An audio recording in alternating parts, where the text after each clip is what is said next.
mga kaibigan.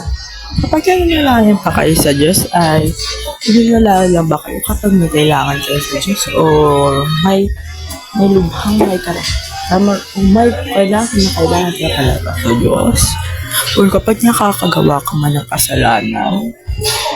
Alam mo ba na kapag nanalangin ka sa Diyos ay kahit anong hiling, hindi niya yan ibibigay sa iyo. Bakit? Kasi may maganda siyang plano para sa iyo. Diba? Kaya kapag nanalangin ka sa Diyos, hindi na ipagpumipad yun. Halimbawa, nanalangin ka sa Diyos na bigyan ka niya ng motor. Pero, matagal. Tapos, binigyan ka lang pala niya na e-bike. Kasi, alam ng Diyos kung ano yung plano niya para sa iyo, di ba?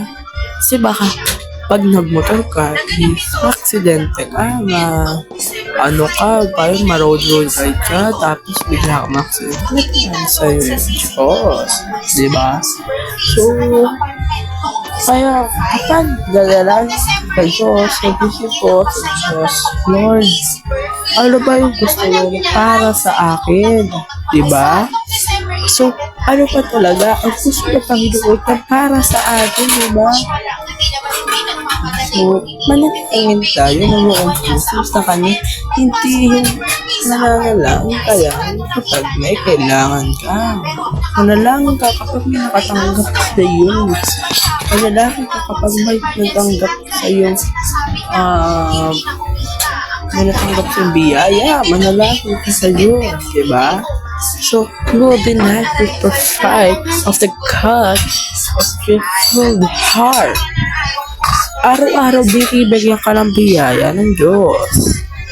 Tuwing pumupunta ka, tuwing gigising ka, biyaya yun dahil nagising ka, tuwing mahigaan ka, biyaya yun, tuwing may sakit, tuwing maayos ang kalusugan mo, biyaya yun, di ba?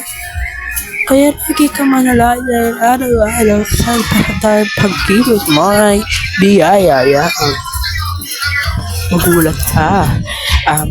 Si Papa. So, kapag bawat gising natin na isa itong biyaya mula sa Diyos, kaya matuto tayong magpasalamat sa Diyos dahil ang lahat ng ginagawa natin ay mula sa Kanya. Biyaya niya yun sa atin, di ba? So, we have to prefer the heart. Magpasalamat tayo araw-araw, magdasal tayo araw-araw, di ba? So, natin yan pag-uusap at manalangin sa Kanya. Dahil hindi manalangin sa Kanya kapag may biyaya ang lahat. Dasalin natin. Kasi kay karamdaman na magsasalin natin. Dahil ang Diyos naman ang magbigay sa atin neto, diba? Manalangin lang tayo.